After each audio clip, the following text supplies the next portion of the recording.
What would you estimate your current primary company's annual revenue to end up at this year? I'm anticipating $40 million in total sales. Over the years, I saw a lot of things happen. Some abuse towards my mother from him. A lot of breakups, moving back with my grandmother, and she'd get on her feet and then couldn't afford the rent. So there's a lot of that back and forth. As a child, I get a phone call and it's Jeff. He goes, "Hey, Jerry, I just want to let you know that I think you're great, but honestly, we have some people with more experience." And I was like devastated. I went in the living room and I looked at my dad and I was like, "They're going with somebody with more experience." He goes, "Call him back and tell him you want the job." Pick up the phone and I call him back. "Listen, Joe, I want this job. Whether you hire me or not, I'm going to break in this business. And I can promise you one thing. You're going to have to compete with me and I'm going to win." Silence for like 10 seconds. I don't think anybody wants the job better more than you. That's how I got my start in pharmaceuticals, December 2009. I get my commission check and it's like $4,600 less than what I thought it was.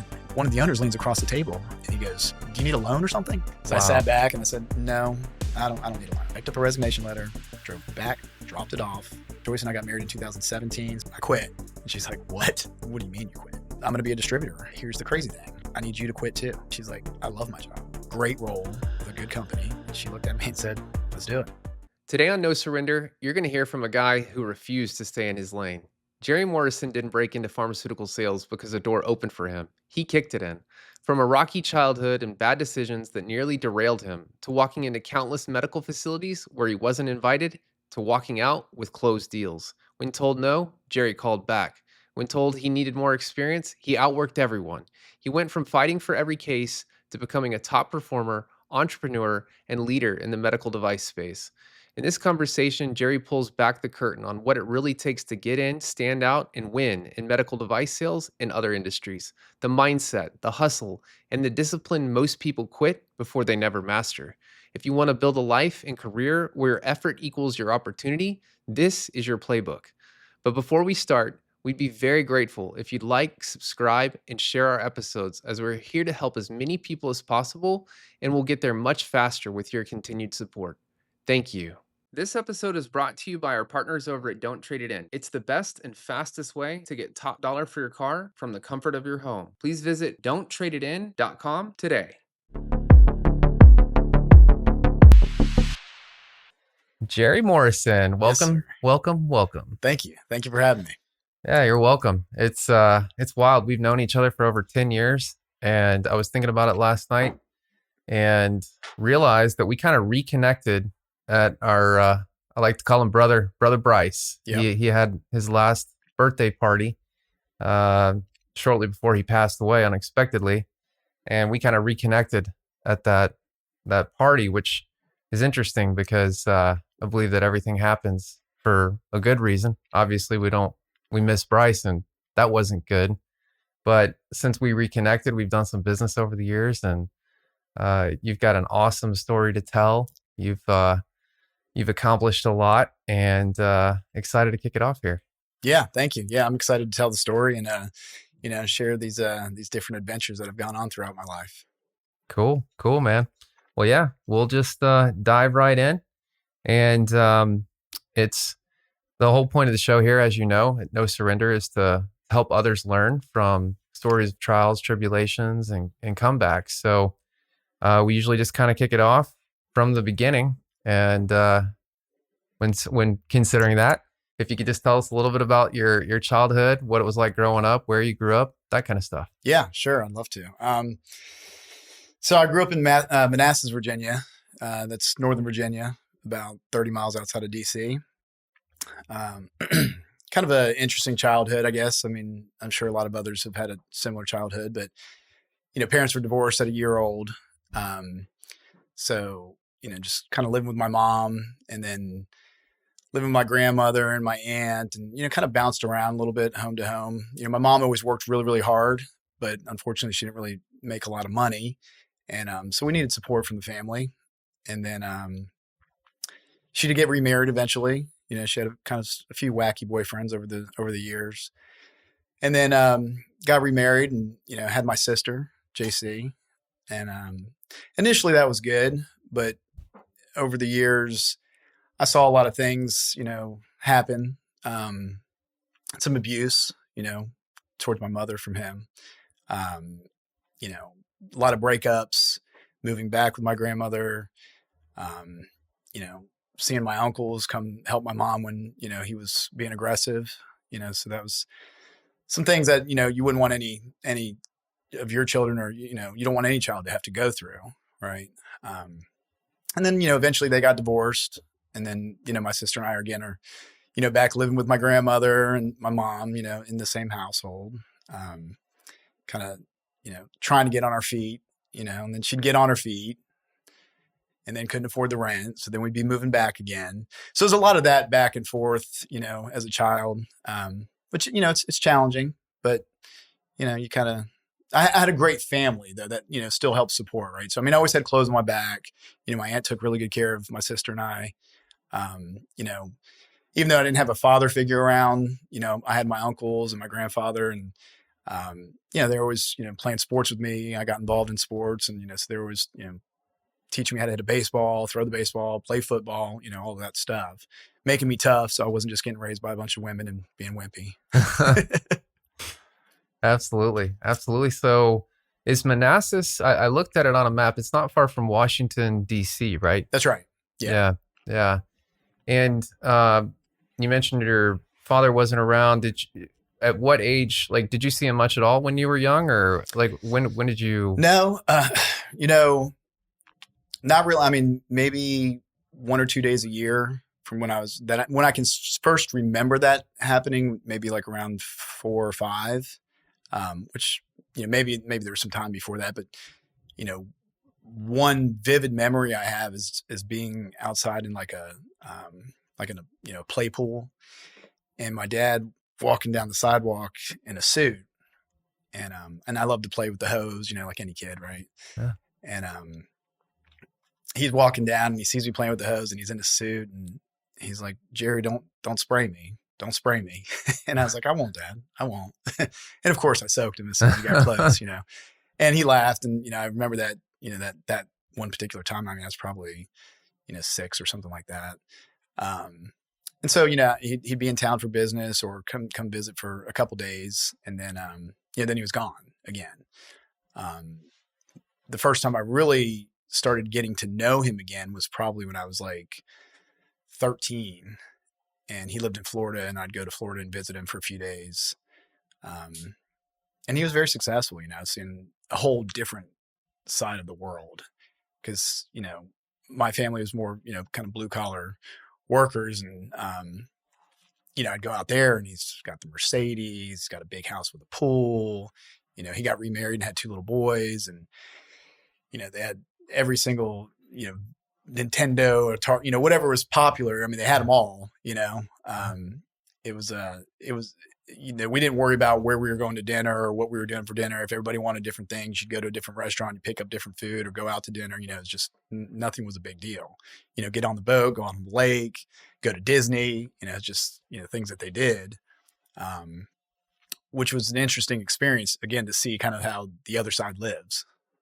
Yeah. Yeah. So Disney. So, and I think he ended up in Texas. So did he go from Manassas to Florida, and then from Florida eventually to Texas, or? No, I think his route was from Virginia to Ohio, which is where he was from originally. And then Ohio to Texas. And then he was in Florida for a little while, and then back in Texas, but then had a business in Florida. So he was kind of, living in, both states. And then eventually just settled in Texas. Gotcha. So you were seeing a lot of contrast. As you said, you would go from mom's, and, you had a good support network there with the rest of the family, and she was struggling a lot over the years, to dad who's not. And then, as you said, you've got a couple of half brothers. Mm-hmm. And what I've noticed already, even though we've only got like 6 episodes out, is that the childhoods that are not like storybook traditional. Yeah. They often create people who are very resilient and accomplish a lot, so it's interesting that at an early age, how that friction or difficulty can produce some of the strongest individuals out there. Yeah. So you were You mentioned sports a little bit. Did you, when you got into another thing we've noticed is that like once the puberty kicks in, that same, I'll go ahead and call it trauma, or set of circumstances will trigger, like that puberty will trigger a wild side, you know, and that wild side can manifest into a bunch of different things, So once you kind of started to become a man, did you end up rebelling or Well, look, I mean, growing up with a single mom, right, and having a younger sister, she worked a lot, right? We were home alone a lot. Um, so yeah, I mean, you start, being a little wild. Um, as I got older, into high school, I mean, I experimented with drugs, of course, alcohol, throwing parties at the house when she was staying at her boyfriend's house. Um, Miraculously, I pretty much stayed out of trouble until, my senior year in high school. And me and some buddies went to Washington, D.C. and picked up a little weed, and we got pulled over. And I guess fortunately I was 17. So, it was just kind of a slap on the wrist, lose your license for a while. um, but, it wasn't good, right, by any means. And I'm about to graduate high school. And, the plan was, kind of fast forward a little bit, but the plan was to move to Texas to go to college. And when my dad came to my high school graduation, I had to tell him that, I got busted. And I didn't get arrested, but I had to be escorted home. And he wasn't really thrilled about that, yeah. But I also realized, like, gosh, I was going down a bad path, right? And I knew deep down that that wasn't who I was, but I was kind of just, it just felt good, and you're just, with your guys, and you're kind of living that little bit of a party lifestyle, and you're having so much fun. And then it clicked. I was like, man, what am I doing? And as much as I love my buddies and everything that I was, in high school with, I was like, this isn't me. I need to get out. And so I moved to Plano, Texas to go to college, junior college. But, moved in with them, and say them, my dad, his wife, and my brothers, and had to get driven to school every day. Here I was, 18 years old, living in Plano, and kids are whipping around, BMWs, Mercedes, Supras, I mean, all kinds of stuff. And my stepmother's driving me to school. Yeah. But, I learned something. I got my license back early because my dad said, look, you need to write the judge a letter. I was working at Chili's, I was getting straight A's. And he's like, you need to write a letter and say, you need your license back. You've learned your lesson. Here's what you're doing. You're working hard. You're going to college. You made a mistake. And sure enough, I had I guess a court date, so to speak, and presented the letter to the judge, and he read it, and he said, Mr. Morrison, I think you get it. And I got my license back. And then, my dad got me a car. It wasn't a Supra, Honda Civic, which is great. And so I continued, going to junior college, Collin County Community College, working at Chili's, and then started to act out a little bit again.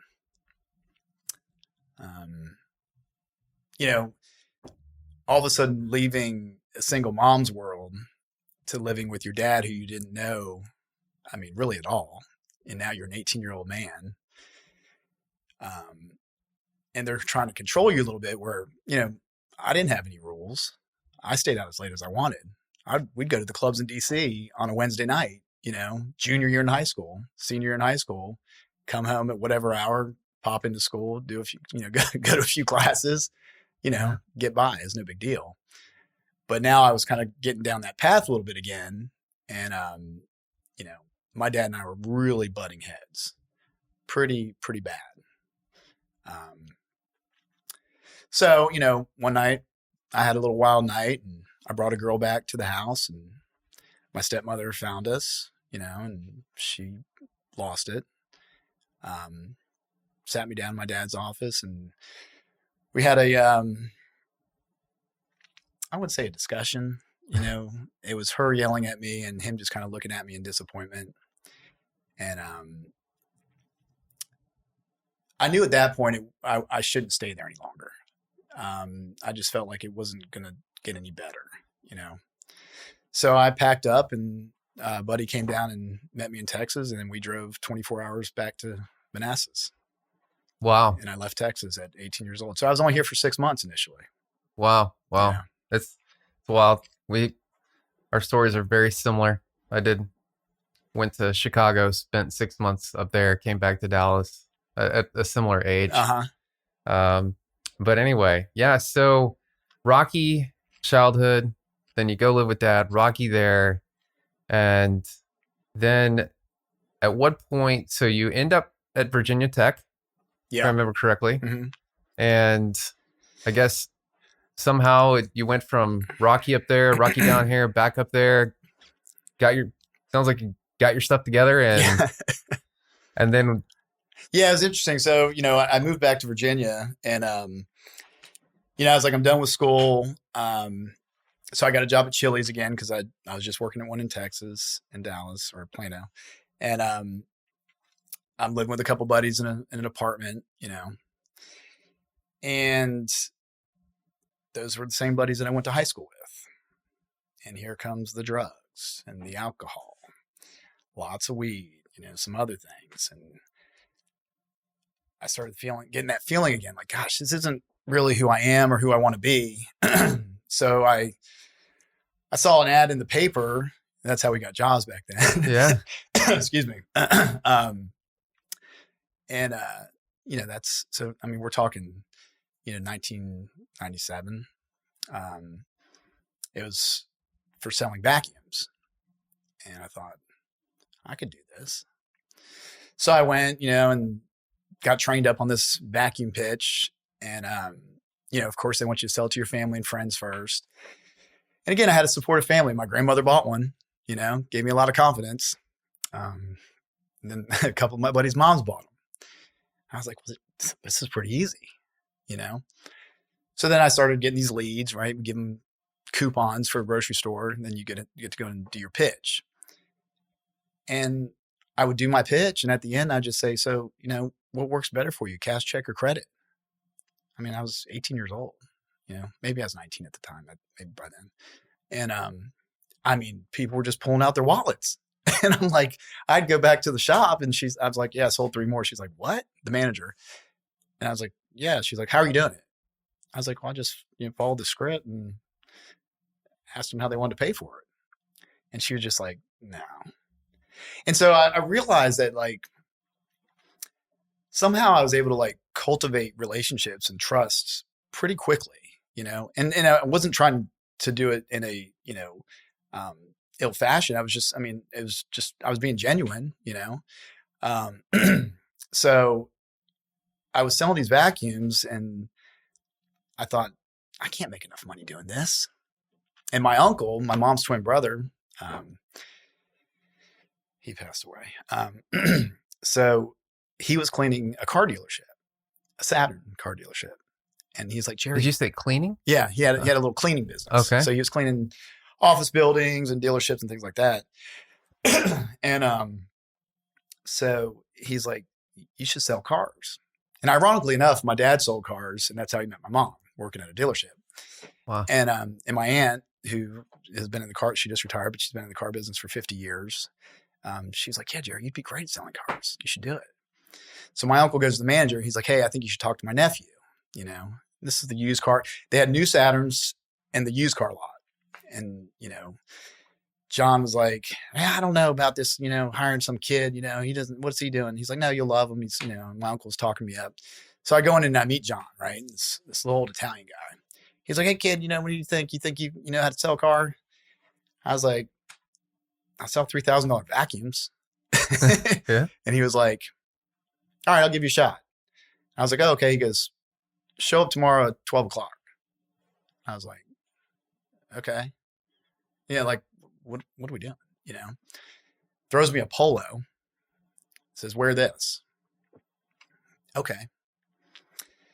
So I show up and meet the new car sales guys who are like young, sharp dudes. And I meet all the used car sale guys who are kind of pissed off at the world, sitting on the curb, smoking cigarettes, just, bitching about everything.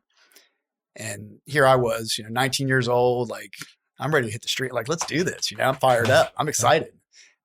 And so this guy, comes out on the lot and he's looking at this, like, I don't know, it's like an 81 blue Suburban, like powder blue.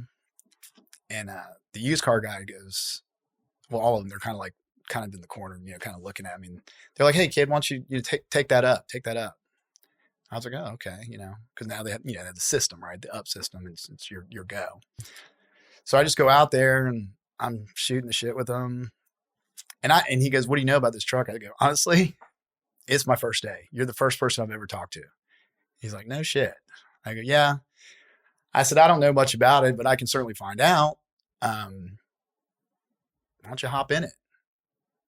So he gets in it and he's looking around. I was like, do you want to drive it? He's like, yeah, I'll drive it. So he takes it for a drive. I didn't even go with him. He took it around the corner. I got all his information. Comes back. I walk back out there. And I was like, what do you think? He's like, it's all right. I go, it seems like a pretty good deal. The color's really cool. And he's just kind of looking at it. He goes, yeah. I go, you want me to see if I can work a deal with the manager? He goes, I thought it was your first day. I go, it is, but shit, I got to sell a car. And, but I'm just kind of talking with him, and just being cool. And sure shit, fast forward, I go in there and I talk to him. I said, John, I don't know what to do here. I was like, I think the guy wants to buy a car. He's like, well, sell it to him. I go, I don't know how to sell it to him. Like, what am I supposed to do? And so I bring the dude in. He meets the manager. And, he gives him a little discount or whatever. And the guy buys a car. And now I'm like enemy number one. And I think the guy's name was Gary. He's like, hey, that was my customer. Tells John that. And John goes, why didn't you sell him a car? He goes, I was working with him a bunch of times. He was coming in here and you just hadn't decided yet. He goes, why'd you send the kid? So they sent me out there because they knew the guy never bought cars. They've seen him on the lot umpteen times. So they expected me to just go out there and, waste my up, right? Or waste one of theirs. I didn't even know if it was truly my turn.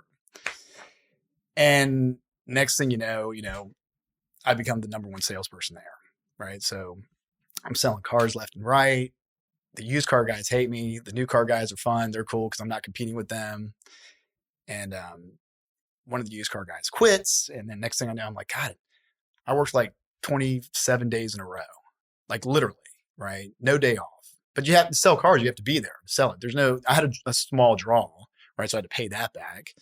And this story kind of resonates with you, doesn't it? Oh, yeah. Yeah. Yeah.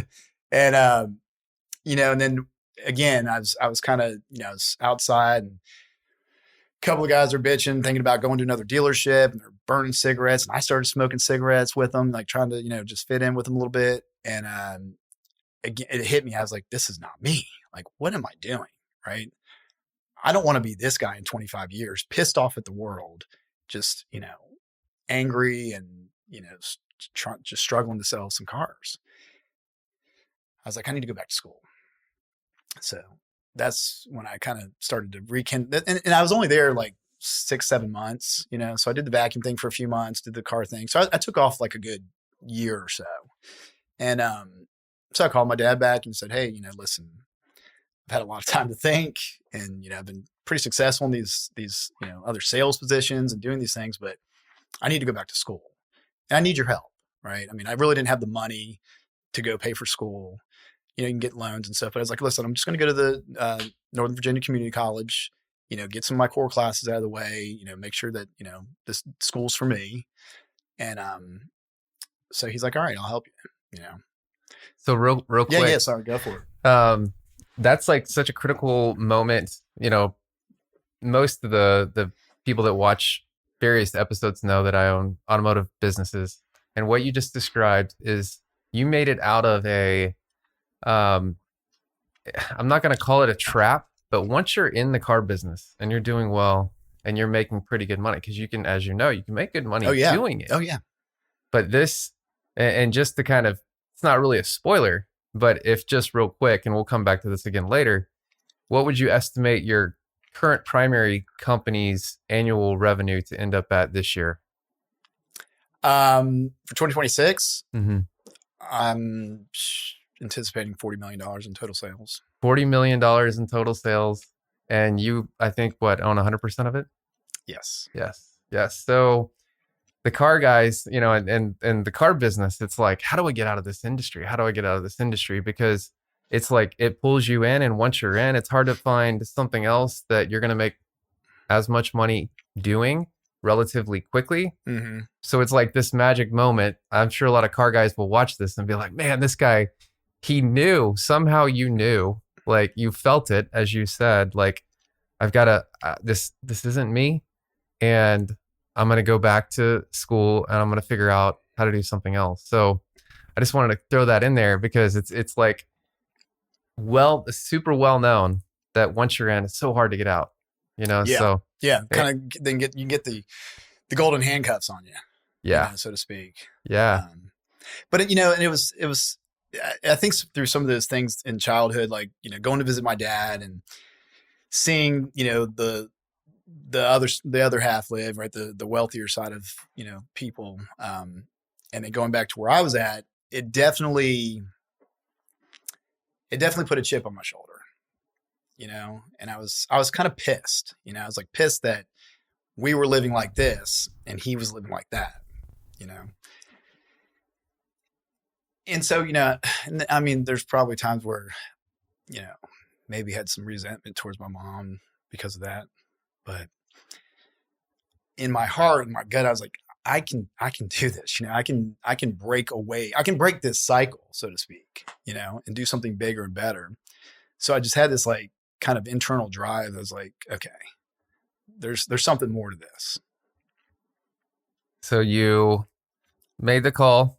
Dad said yes, I guess. Yeah, helped me out with school. Yep. Yeah, so I go to junior college.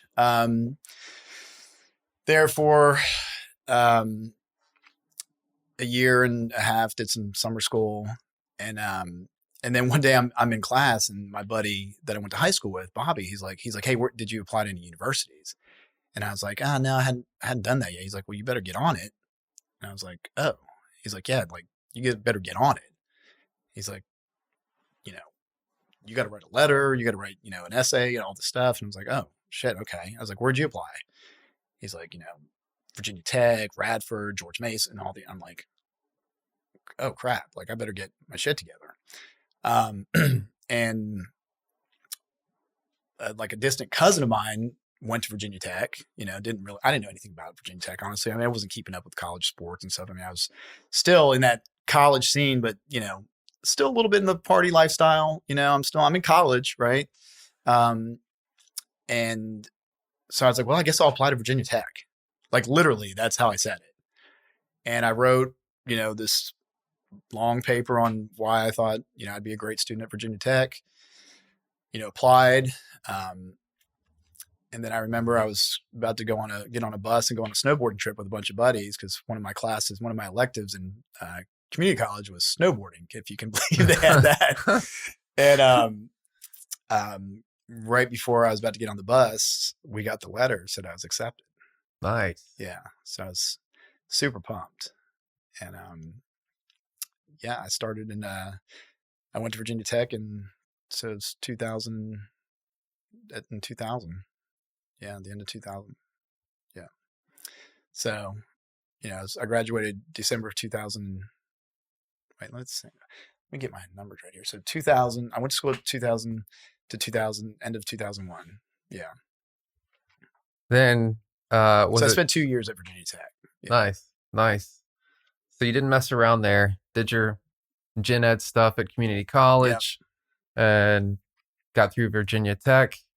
And from there, you ended up in pharmaceutical sales. Was that pretty much a direct shot in, or? Yeah, I mean, surprisingly, it pretty much was. I mean, my mom was in healthcare and, phlebotomy and that type of stuff. Nothing, too crazy.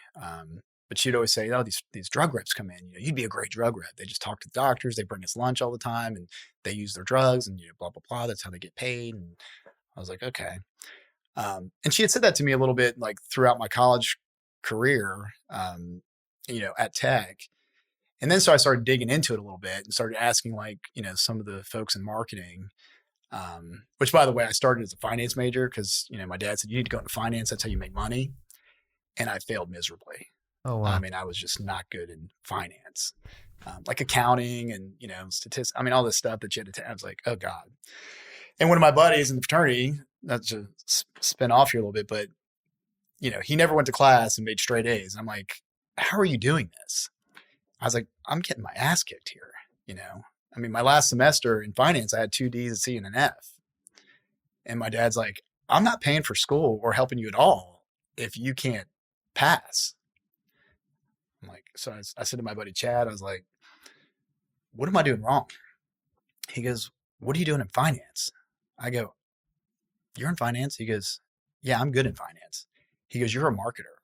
You need to be in marketing, Jerry. You're in sales. Who promotes all the parties that we throw at the fraternity? Who creates the letters and gets those out onto the campus? And, I sold Palm Pilots in college. I did this thing called Varsity Books where students purchase old textbooks. So I was like running a team for that, while I was in school. He's like, Jerry, you're doing all this now. He's like, go into marketing. He's like, beautiful women and sales. He's like, you'll be great. So I changed my major, make straight A's. There you go. Right. So, so it was interesting because now I kind of found this niche, right? And so I'm in marketing and I'm asking people like, what are you going to do after school? Where are you going? And all these folks were like, pharmaceutical sales, pharmaceutical sales. I'm like, I better start looking into this. So I graduate December 2001, and the girl I was dating at the time, who we later got married, first marriage, by the way, her parents had moved to Florida. And my dad had a business in Florida, but was living in Texas, and he was kind of living both places. So her and I moved to Tampa, and I stayed with her parents and just started trying to get hired, right? I mean, I'm applying at places, looking for jobs, and I wasn't bringing in any money. I had a little money from graduation from, family and stuff, but I was like, okay, I don't have any money. I don't have a job, and a couple months go by and I was like, telling my dad, and he's like, well, let me see if I can find something for you at our company. And they had a sales team at this company that would talk to doctors' offices about putting in some educational health programming within the office. So there's like a TV screen, and Dr. Sanjay Gupta was on there, and so they had a little sales force. So he's like, do you think you could generate leads for the salespeople? I was like, well, tell me what to do, right? So I ended up getting this corner suite, with the C-suites, which was really cool. I mean, it's right by my dad's office.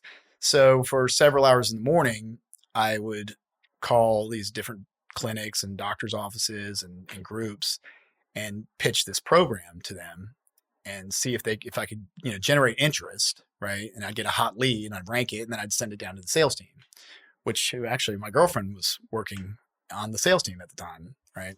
So in the off hours, I would just, scour the internet, try to find a job. And it was pretty tough to break in, going about it that way.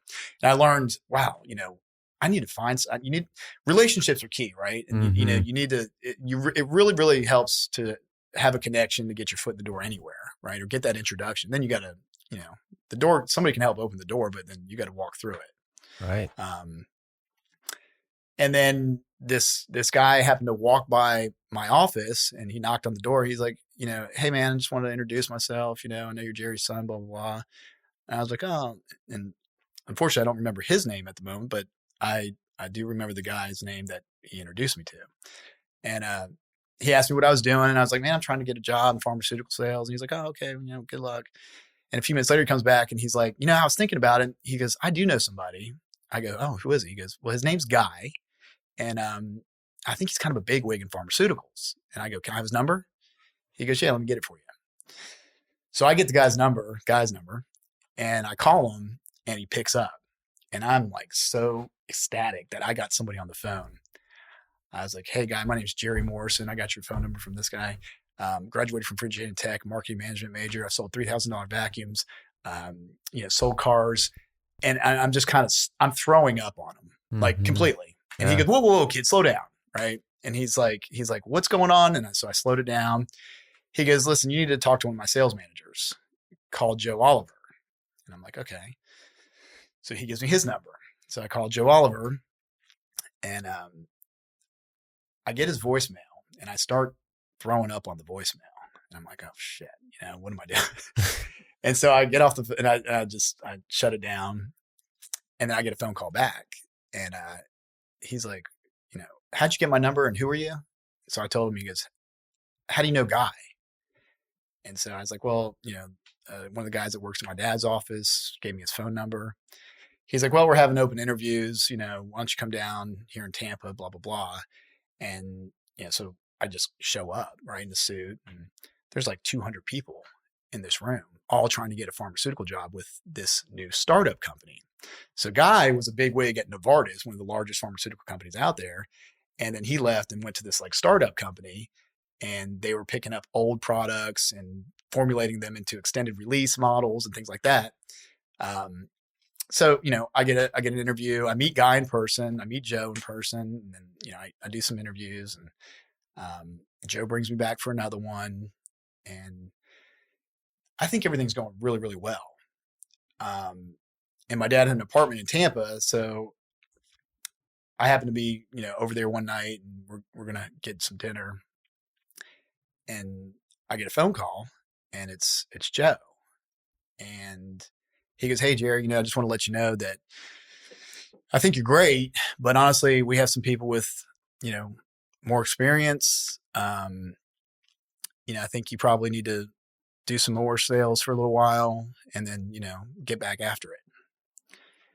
And I was like devastated, right? Because I didn't have any other interviews with any other companies. And I got off the phone, and I went in the living room, and I looked at my dad, and I was like, he's like, what'd he say? I was like, they're going with somebody with more experience. And he goes, call him back. I go, what? He goes, call him back and tell him you want the job. And I was like, now I met Joe Oliver in person several times, a couple interviews. I mean, just a hard nosed sales guy, right? Like not to be toyed with. And I love him to this day because he taught me a lot. So I pick up the phone and I call him back, and he goes, yeah, what do you want, Jerry? I go, listen, Joe, I want this job. And I said, whether you hire me or not, I'm going to break in this business. And I can promise you one thing. You're going to have to compete with me, and I'm going to win. I don't know where I came up with that or what, right? And I'm doing it in my dad's room, and he's not, because I didn't want to be around anybody. But it just like came to me, and it was silence for like 10 seconds. And he goes, Morrison, I don't think anybody wants the job better more than you. He goes, how does 42 grand sound? I said, how about 45? He goes, don't push it. Wow. And so then that's how I got my start in pharmaceuticals and got my job in Gainesville, Florida. So I moved to Gainesville, and here I was 23 years old with a pharmaceutical job living back in a college town. It's an amazing life. Wow. Wow. So, and if I understand the industry correctly, it is obviously you got to get the job, which you had to fight for that.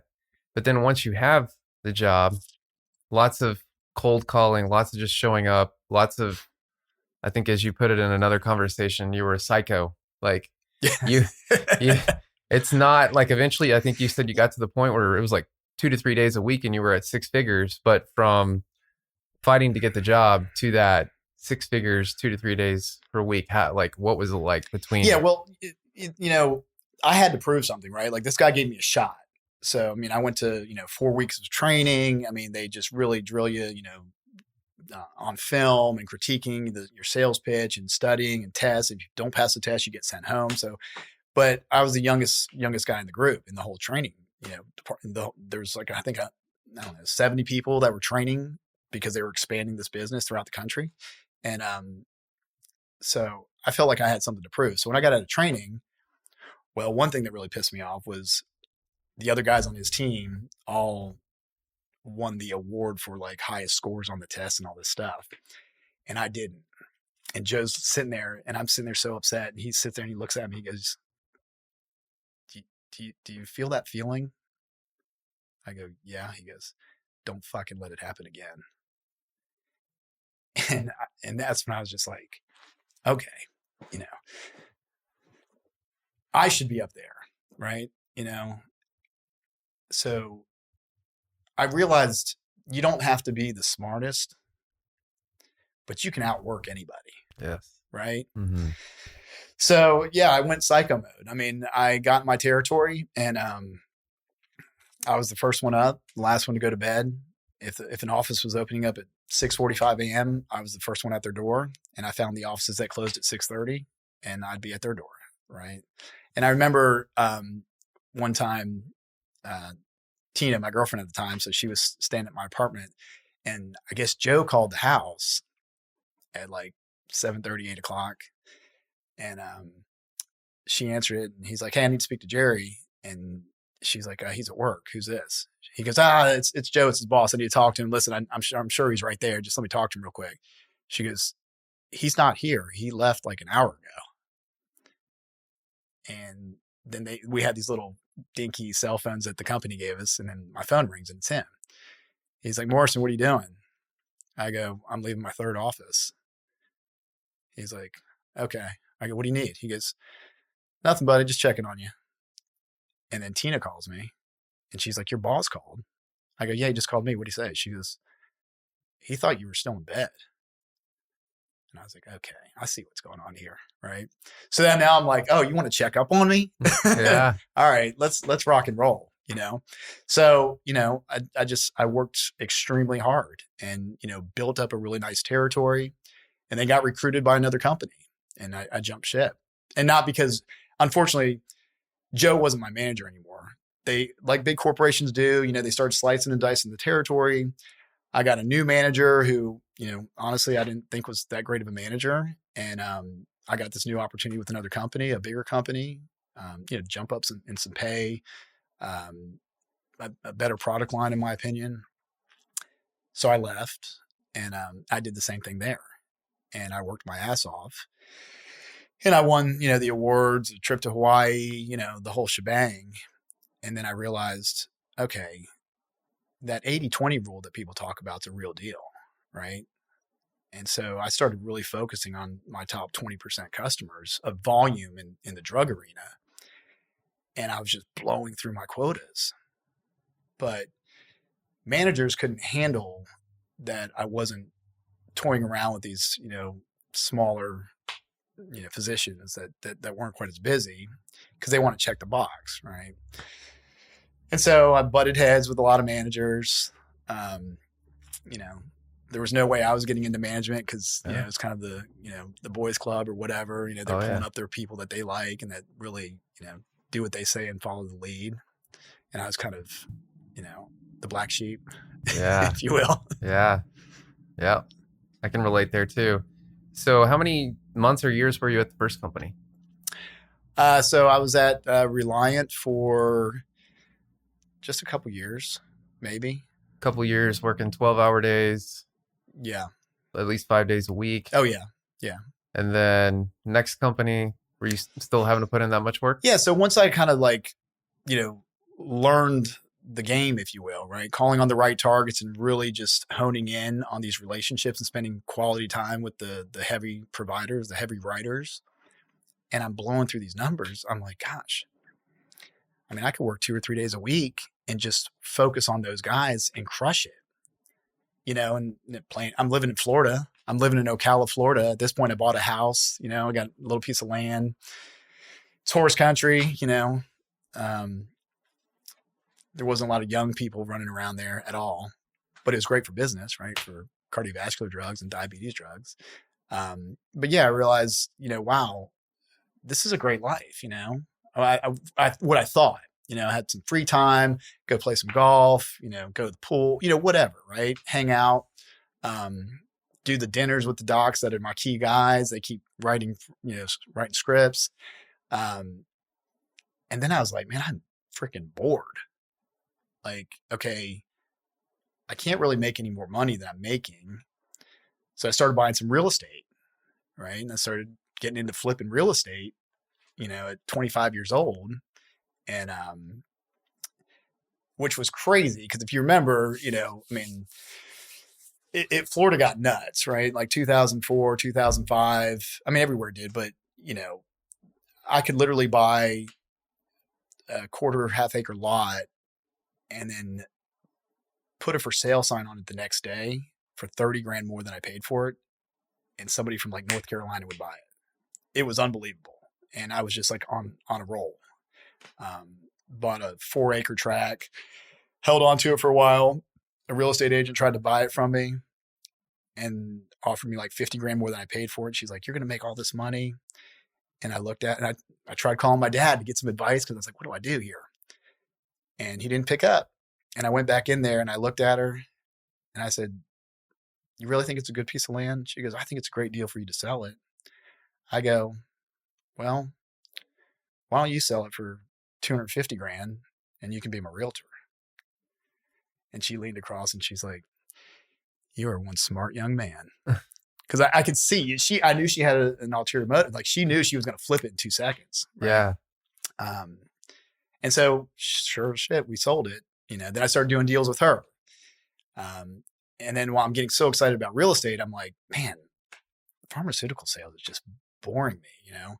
And I had this one great buddy, still one of my best friends, Scott Arnold in Dallas, who I met when I first moved to Texas when I was 18, right? 96. He was in real estate. And so he's flipping stuff and, flipping homes. And I was telling him what I'm doing. He's like, "Jerry, why don't you just move out here and let's get into real estate?" And I was bored out of my mind in Ocala, Florida. I mean, Central Florida. I mean, it's just a bunch of retirees, really. There's not a whole lot to do there. So I got my company to transfer me. So I got out to Dallas, where my dad lives and my brothers. And, I was married at the time. She came with me. And so I started kind of getting into real estate. And then I moved to Dallas December of 2006. And here comes 2008. Yeah. And I had property still in Ocala. I had a house that I built as a spec that I was going to sell. And boy, let me tell you, I thought I was this real estate guru, and I was so wrong, so wrong. The bubble burst. Had to short sell everything. The house that my buddy and I were flipping, we had to move into it. And I was divorced right before kind of all this happened. So we got divorced. I'm kind of pharmaceutical, living the life, having a good time, but still, dabbling in this real estate stuff. And all of a sudden, boom, this '08 hits. Short sell, have to move in to the house that we were trying to sell. And I'm like, okay, what is going on?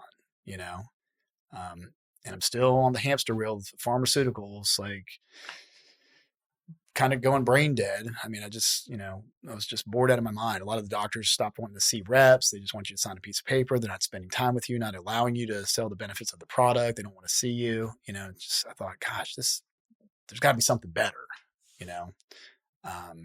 Real quick on the real Yeah. estate, what would you estimate before everything crashed? I mean, I went through a similar deal with my first company during that same period. And I ended up losing everything. I lost my house, I say everything. I didn't lose my dogs. I didn't Yeah. lose a car that I had no equity in. But like when it was at its peak to all the short sales, what would you estimate the money that you thought you had that evaporated, that value? Yeah. I mean, it wasn't a ton, but I mean, for a 25-year-old, I thought it was. I mean, I built a $300,000 home with a pool that I thought I was going to sell for 600 grand. I had a bunch of small quarter-acre lots that I'd bought for like 12,000 a piece that I thought I was going to sell for 30, and then I ended up never selling them. I mean, I couldn't sell them for $1,000. Wow. Yeah, I mean, I So had did short. just That flip- money's gone. Short sold the house. I had a boat that I couldn't pay for that I had to short. I mean, it got real nasty. It was a rude awakening. Wow. Yeah. So back to Dallas, your buddy you move there for real estate, and sure enough, the real estate market's crap. Yeah, yeah, yeah. So I'm not happy in pharmaceuticals. Real estate market sucks. I'm like, what do we do? And I'm out at a bar with him. I see a beautiful girl, and he's like, "Oh, I know her." And he introduces me. Turns out she's in medical device sales.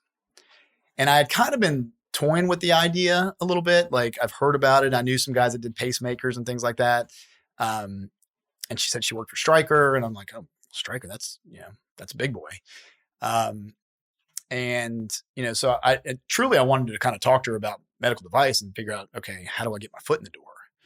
Um, and then we started dating and ended up having my daughter Chloe.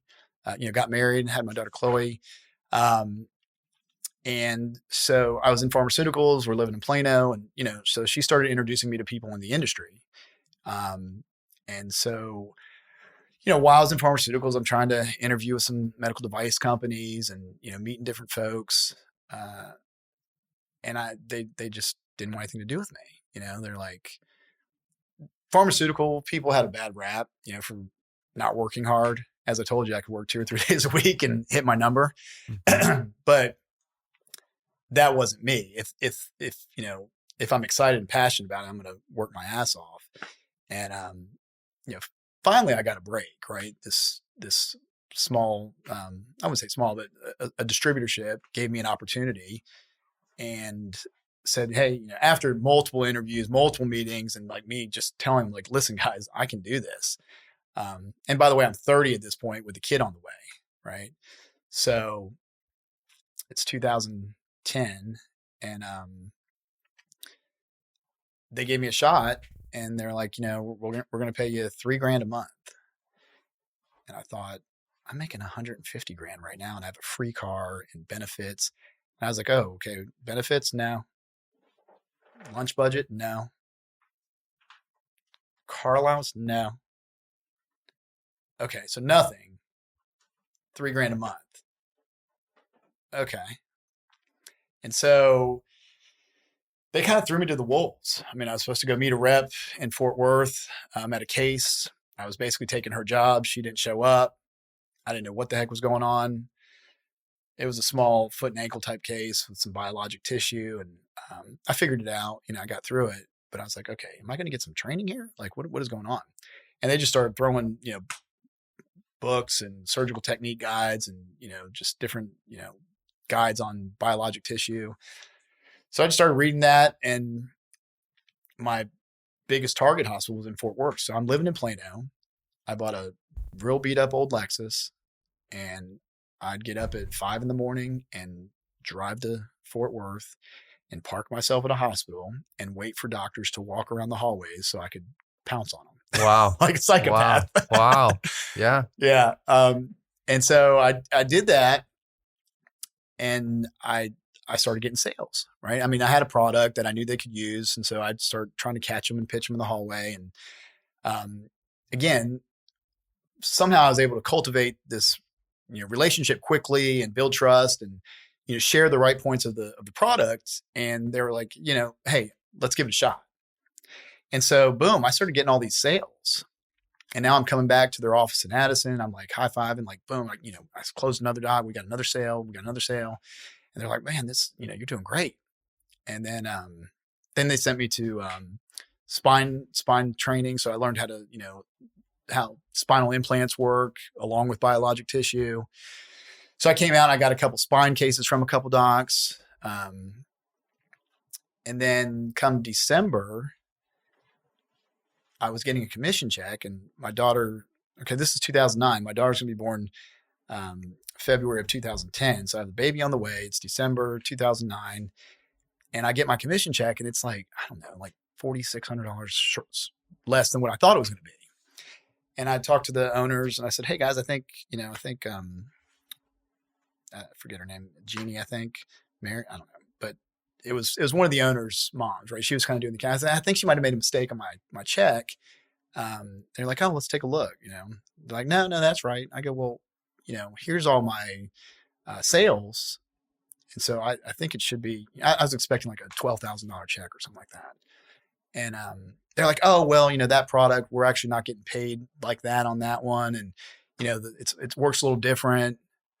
And I was like, well, why, when I came back to the office every day and sold another 100 cc's, 200 cc's, you know, you guys were like, yeah, way to go.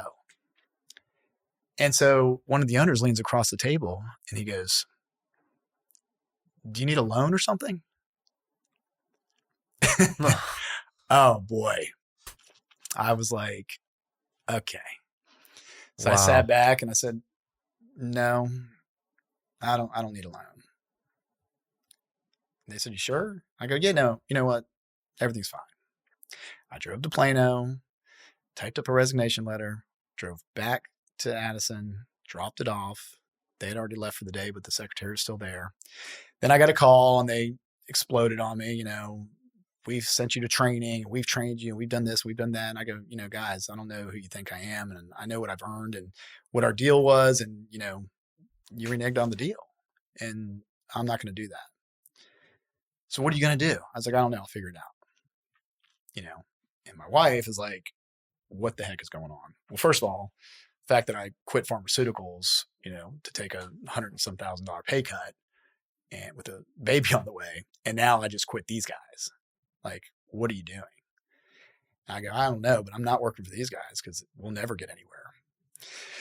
And that put a lot of stress on the relationship. Baby comes and I'm kind of outsourcing myself to different distributors and folks that I met in the business that I was, again, really able to make these like really quality relationships pretty quickly because I was out in the field. I'm out there doing it and they're seeing me work. And so I started, picking up some case coverage stuff and helping guys out. And started making some pretty decent money. It was going good. And then started doing my own thing with another guy, got a couple doctors going, started making some really good money. Now we're, couple years into it. Becky and I get divorced. We're divorced, but I mean, the money's up and down. It's a lot of stress, between us and the new baby. And, it's just a lot going on. So, we just weren't the right fit. So we get divorced and I'm trying to, figure this business out. A lot of ups and downs, have a great month and then a terrible month. Thinking everything's going good. You get a couple bad actors, a bad business partner. Doctor moves, and all of a sudden now I'm like not making anything again, start working for some other guys, helping them out, getting some contract work. And then I get recruited to a manufacturer and I thought this could be great, get back in the corporate world, be a regional manager, go meet a bunch of distributors throughout the country, really get the network out there and have a really good gig, right? A lot of support, benefits, the whole 9 yards.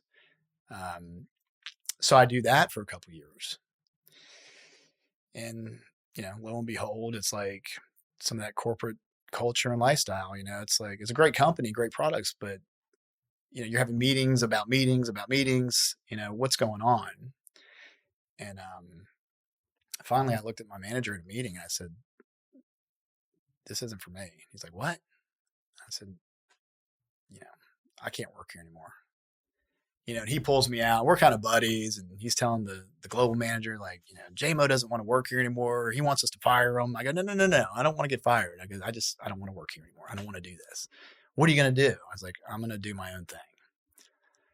And now at this point, I'm dating Joyce, who's now my wife, right? And she's got a great job in the medical device industry. I helped her get in the business. And, I'm making $250,000 a year at this, big publicly traded company. Everything seems great. And they're about to launch a new product. They wanted me to roll it out to everybody. I said, man, it sounds like an amazing product, but I'm not going to be your regional or national sales guy.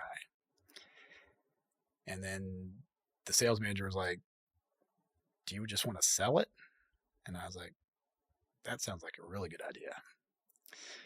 So I stayed there at that meeting for a few more days, wrote out a business plan, shared it with the COO, the CEO, the global sales manager, the national sales manager, the whole 9 yards. And said, this is how I think I can, launch this product. And I'm going to be the distributor. And I got the opportunity. Wow. Yeah. Wow. So you go from basically telling them you're leaving. Like there's a kind of a pattern there. Mm-hmm. And instead of leaving, you end up, it sounds like that was the seed for It was just SLR. It was, yeah, and it was just perfect timing, right?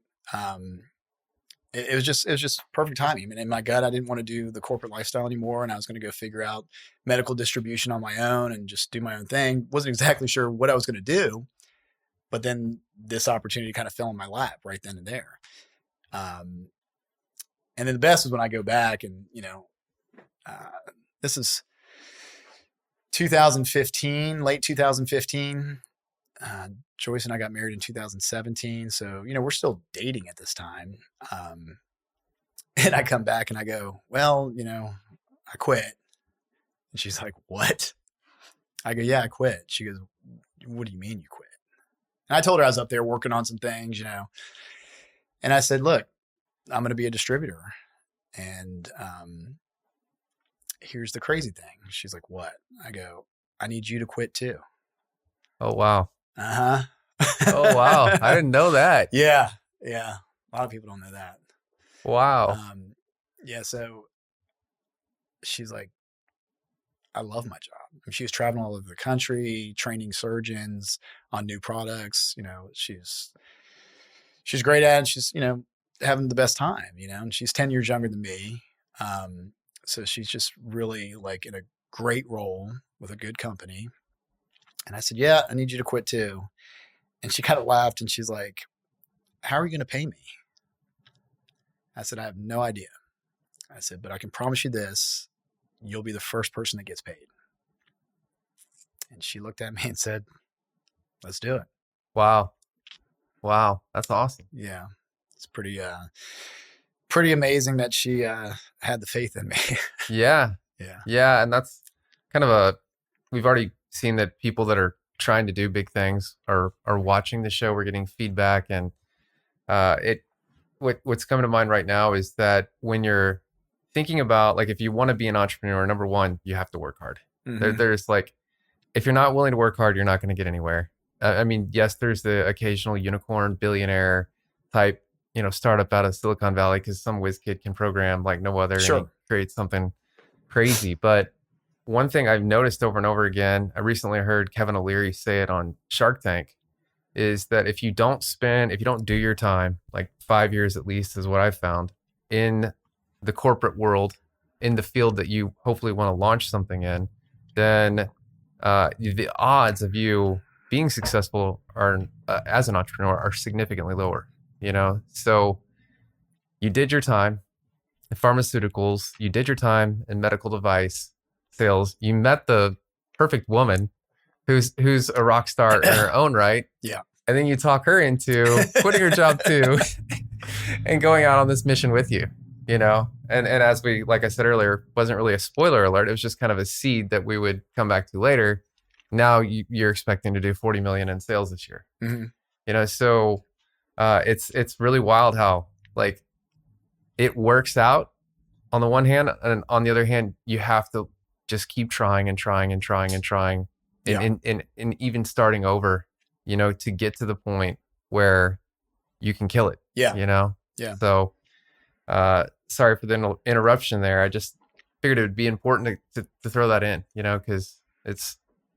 Well, yeah, and sorry to cut you off, but I was just thinking, we go back to like, being a psychopath in a good way, right? And with a work ethic, and being able to get to the next level.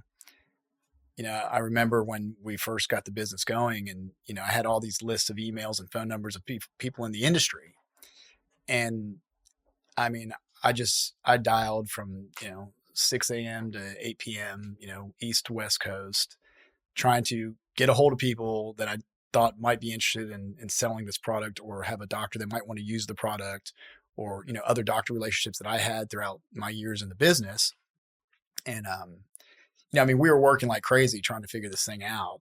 And we had a lot of inventory. I mean, it was just like, long, long hours, Um, and I remember one night we said, we should just take a break and go to a movie. And I think we went to like a 8 o'clock movie. I don't even remember what the movie was because we fell asleep in the first 5 minutes and woke up in the movie theater at about 3 in the morning. Wow. Not a soul in there. I think the kids at the movie theater were just like, let's mess with them. I mean, we woke up and we're wandering the movie theater, not a soul. Wow. Yeah, it was crazy. And we were just like, oh wow, we've been working really hard. But that hard work, pays dividends, right? And then the business started coming in. Folks were needing this product or wanting to flip to our product from a competitive product. And I'd built trust again over these years to where they knew I would do the right thing and provide them resources and work as hard as I could for them on their behalf. Um, and we started creating this system and groups of sub agents that were selling products for us, and I had my own relationships as well. So I had some accounts that I was selling to the doctors and hospitals. Um, Fast forward to today, we have 75 plus sales agents throughout the country. We're doing business in 18 states. It's, and some of the folks that work with us today have been working with me since day one, Wow. yeah. And did you, 9 years, 10 years. yeah, and in the beginning, were there, I mean, I know you had to work your butts off in the beginning. Uh, did you hit profitability relatively quickly and keep it there? Or did you like, I don't know about that industry, your industry, but in the car industry, you're very lucky to see a 5% net margin on your top line. So yeah, you have a big top line, but to have a 5% net margin, you have to be at least 95% efficient to avoid losing money. Yeah. So, and you have to have, in this industry, we have a ton of overhead, so was it for you, was it like once you got that initial critical mass moving, did you maintain profitability pretty consistently? Yeah. I Or mean, we ran a very tight ship. It was just Joyce and I, for quite a while. I mean, for a good, year or so. You know, we needed to get QuickBooks. I was like, hey, Joyce, get QuickBooks. She's like, okay, who's going to do the QuickBooks accounting? I go, you are. She's like, I don't know how to do it. I go, figure it out. wow. Right. And she did. And she did amazing. In inventory systems, you know, it was just her and I in this, first we had one little executive suite, then we had two, then we had a third one. It's like, okay, it's time to move into a bigger space and keep expanding. But in that executive suite area, I found my director, who's now my director of operations. We just brought her on board to, kind of help us out. And little did I know, she's just unbelievably, she's amazing. I mean, so intelligent and works so hard, and, is really, a backbone in our company. So then, it was like the three of us. But as far as profitability, I mean, we had some loans, that we were repaying, over the years. So, but the money that was coming in, I was using that to build the company, look at buying other products, that had, good profit margins, and then pumping those through our sales channel. So yeah, I mean, we were making money, in, 16, 17, not millions of dollars, but we were making money.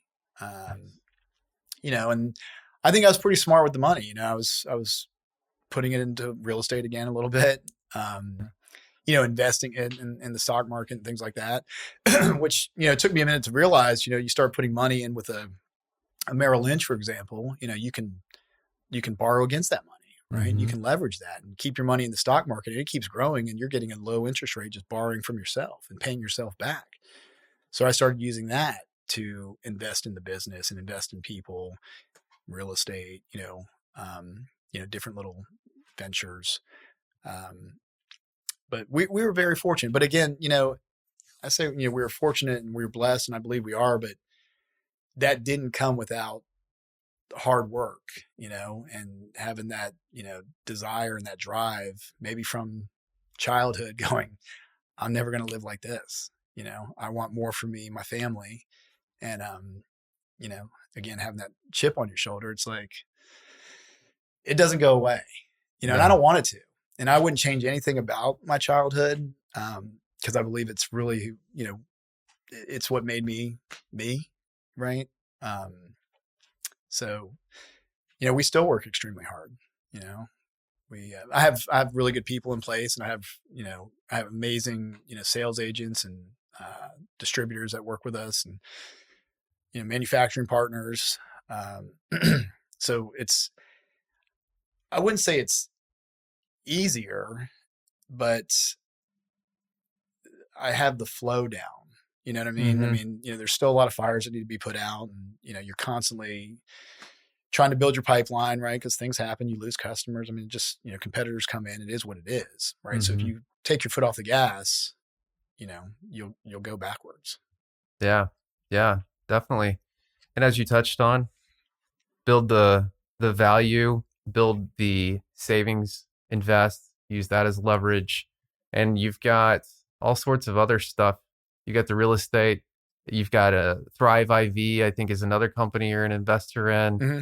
And you've got, like, to kind of bring it all full circle. Uh, Tell us about your kind of, like, you're to the point now where you're really giving back, and you've basically created a college, if I understand it Yeah, correctly. yeah. Dean Morrison. D Morrison. No. Yeah. So I knew how hard it was to get into pharmaceuticals and then to get into medical device.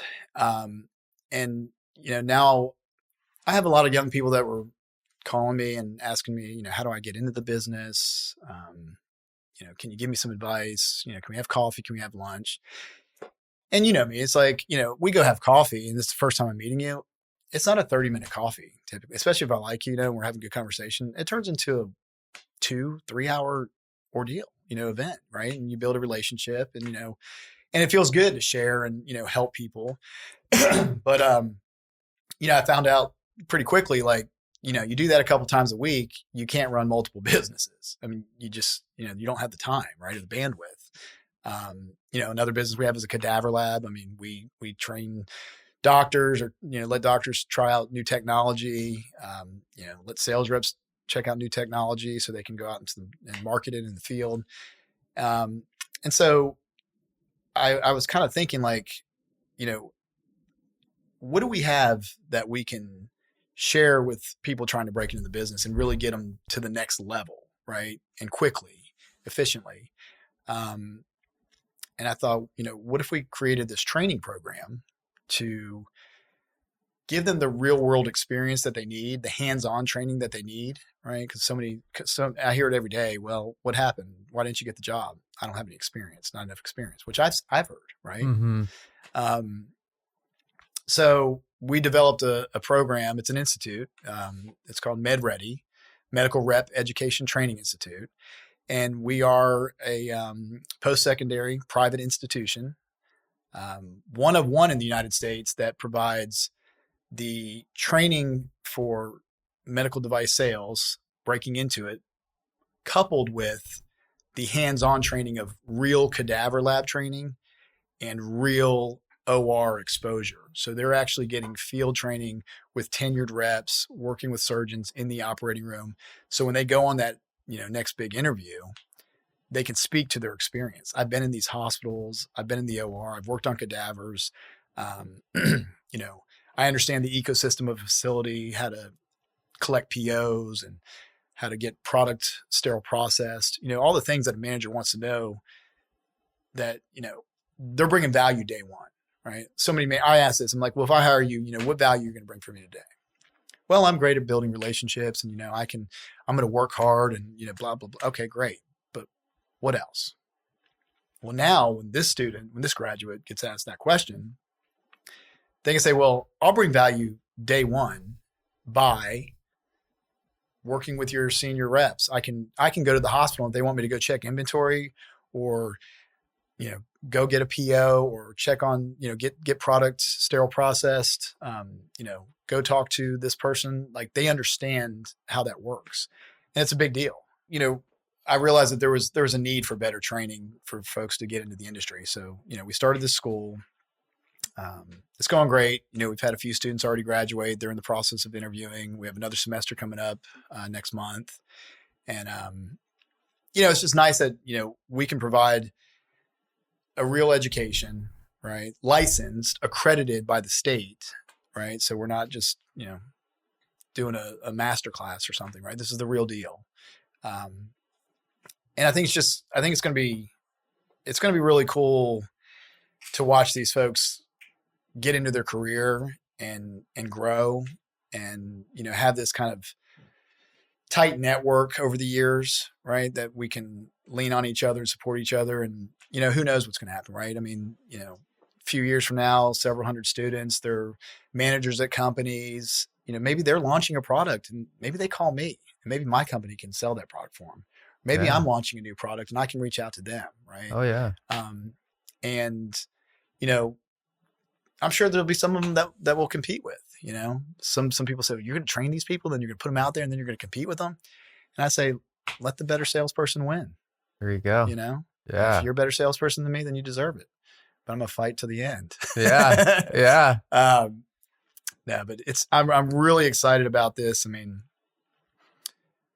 I'm still very passionate about SLR Medical and our distribution company, but this I feel like it's just a different level, like seeing the look on the student's face and, some of these people are really young, just graduating college and they're like fired up, working on cadavers, getting in the OR. They're like, how else would I have gotten this experience? There's nowhere else where you could go work on a cadaver outside of our program besides medical school. Yeah. That's wild. Yeah. That's really wild. Think about it. I mean, unless you already work for one of these, large, medical device companies, right, that are training you on new products, then they'll have their own cadaver, studies going on that way. But other than that, as a civilian, if you will, how would you go get experience on a cadaver to get an understanding of the anatomy and the way the device works to go interview and speak to that? You can't. You just can't. So you're either in medical school or you're in med ready. Wow. Yeah.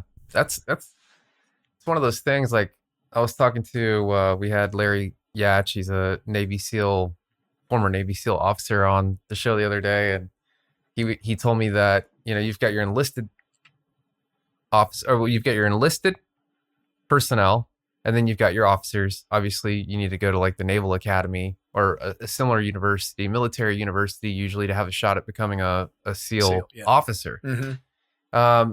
But he told me that the officers come out of school as junior officers and they have to go out with the enlisted guys on missions, like boots on the ground, and I was kind of like, man, that's cool, because you see in the corporate world a lot of situations where daddy's friend or whatever ends up in this big high level, C-level type position, and they don't even know what the guys on the front lines are doing. What's going on in the streets? Yeah. So I was kind of like, well, that's cool that the military does do that right, because our government does a lot of things wrong. But to hear what you just said about your company, like you have people out there selling devices that, if installed incorrectly, could literally kill someone if there's an infection or something like that, I'm assuming. Sure. So you've got people out there doing that. And I just, I don't know. I have a problem making incorrect positive assumptions in general. Like I would rather the glass be half full. So for you to tell me that these people, thousands, if not, tens of thousands, I don't know how many medical device sales reps there are out there coaching surgeons on how to install products that they never had hands-on experience with, more specifically, like real hands-on experience with a cadaver. Yeah. That's crazy.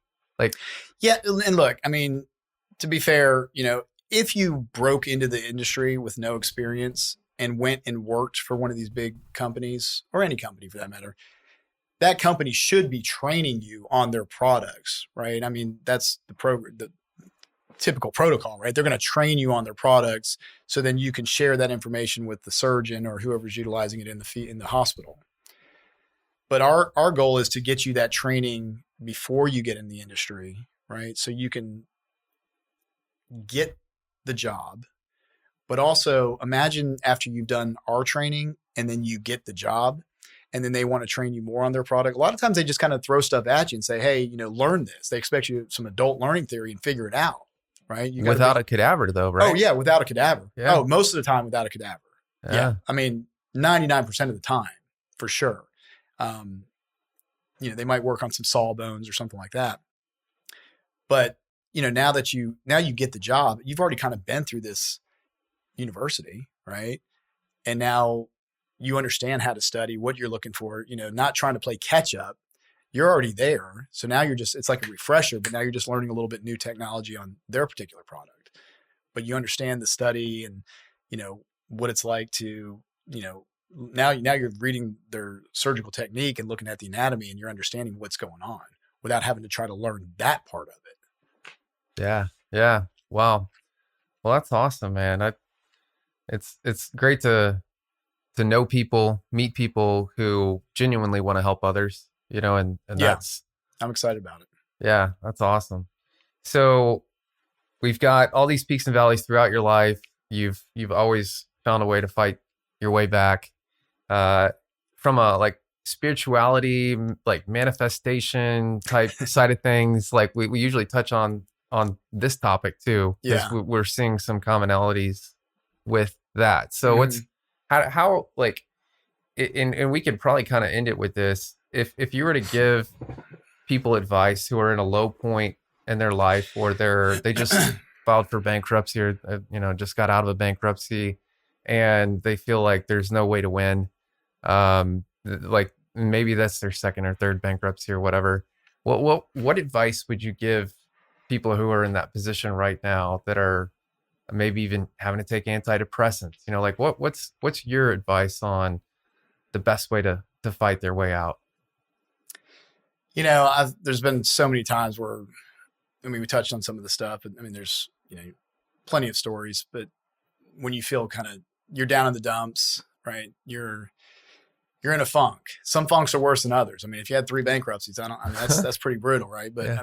There's always a way out, right? I think it depends on how bad you want it. Something I've learned over the years is, nobody likes negativity, right? Nobody cares about, your dog's sick, or, you're out of money, and nobody wants to be around somebody who's constantly complaining, right? And then the more you produce that negative energy, the more negative things come to you. I'm a huge believer in that, right? Laws of attraction, right? Mm-hmm. Being positive creates positive energy. And I use this, example, and I think everybody's been there. You get up in the morning, it's dark, and you stub your toe. Oh, now you're a little irritated, right? And then your dog peed on the floor, right? Okay, oh man, everything's, and then you go to make your coffee and you spill it on yourself. Oh my God, everything's going wrong, right? Why me? Why me? Right? The victim. Get in your car, drive down the road, flat tire. And it keeps compounding, right? And you're drawing it to you. And that's that funk that people get in that they can't seem to get out of. Now imagine if you stubbed your toe and you went, gosh, I'm such a goofball. I know my bedpost is there. Yes. Right? Yep. And then you look in the mirror and you go, this is going to be a good day. I got a beautiful daughter, amazing little 2-year-old son, beautiful wife. Things are good. Got a great business.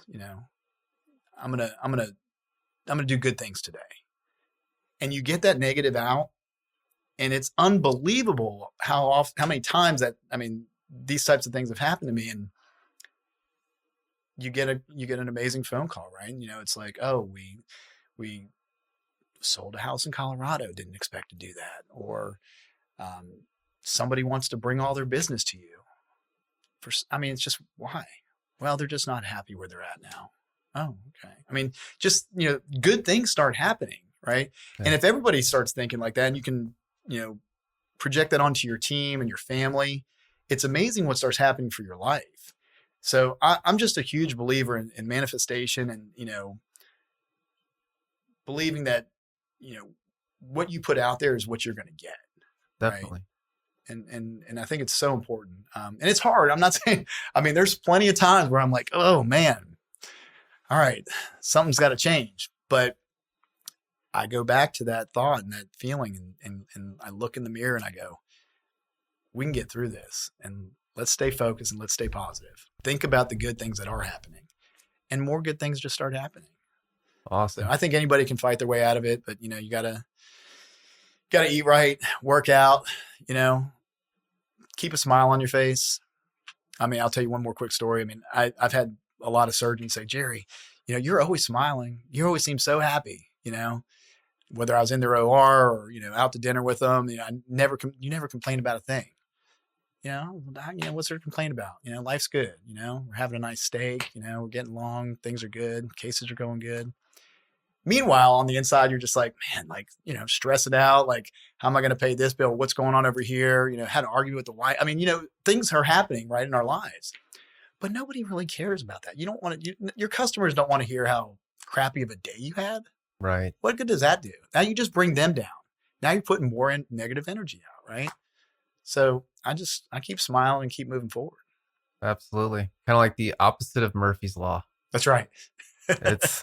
It's these days, if you consume media, like just the news, it's a proven fact that negativity sells.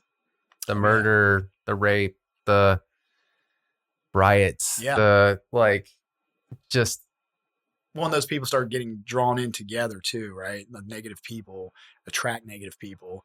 And now you're in a bigger funk with a group that's just funky, right? Yeah. No good. Yeah. But it's fun when you're around, positive thinkers and, and people that promote other people, right? Like, I mean, I know you're interviewing me on some stuff, but it's like, I mean, I'm impressed with everything you've done and, your life and built an incredible business and, and it's good to be happy for other people and not go, man, that could have been me. Why does he have, the dealership and the auto body and, all this cool stuff? And why isn't it me? Well, it can be you, but it's also okay to be like, nice freaking work, dude. Yeah. Like, good job. Yeah. Because, from one to another, business owner and entrepreneur, I mean, I know how hard it is. Yeah. You know?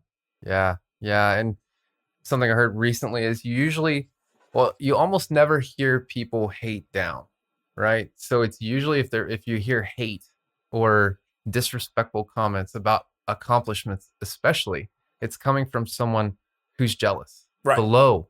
Sure. It's very rare that you have, someone like Kobe Bryant back when he was playing saying really negative things about a rookie, unless it was like in the art of the sport, like Sure. just antagonistic type stuff, Right.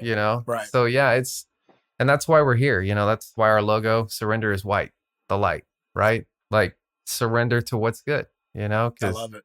Yeah. If we don't help each other, then it's that Murphy's Law will eventually kick in, Mm-hmm. It's as I mentioned this in another episode, Tony Robbins recently said that, and I'm sure he said it a million times, but it's not about what you receive. You have to focus on giving more than you receive. Yeah. Because that's where it'll come back tenfold. Yes. Maybe not right away, but it will happen. Yes. Yeah. Yeah. It's so often people again play the victim. It's like, well, I'm doing all the right stuff. Why isn't anything happening for me? Why not me? Why not me? And it's like, well, maybe you need to be tested a little bit more and keep doing the right stuff, right? Because all of a sudden one day the switch flips and things start really going your way. But it's because of that compounded effort of not just, oh, I've been really good and working hard for a couple of weeks and giving back. No, that can be years and years of busting your butt and doing the right thing, doing what you say you're going to do, having good morals and ethics. And then, 5 years later, all of a sudden, everything is just rolling. I mean, so 5 years, but now look where it got you. Now keep doing that. Yeah. Test after test after test. Oh, yeah. Just never give up. Being tested. Yeah. Yeah. Well, what's the best best way for people to reach you? I don't know if you want to direct people. 214-6. No, I mean, I'd love to, continue conversations with anybody that, wants to learn more about medical device sales and any way I can give back. slrmedicalconsulting.com, medready.com, medreti.com. You can shoot me a message there, through the info email, or connect with me on LinkedIn. Honestly, LinkedIn's probably the easiest. Jerry K. Morrison. My picture's on there. You'll see SLR Medical and MedReady. So, I think that'd be a great way to connect. I love connecting with people on LinkedIn and, learning more about what they're doing, what they have going on. I always find, even if they're not in our industry and we chat, it's just, you can always learn something from somebody. Absolutely. Cool. Yeah. And we'll include all of your contact information also in the, not the comments section, but the episode information section. So okay, great. We'll make sure that that's all good to go. And yeah, man, it's been awesome. I really appreciate you joining us. Yeah, I've enjoyed it. Thanks so much. You're welcome. And yeah, we'll call it a wrap. All right. All righty. Thank you. Awesome. Thanks. Yeah.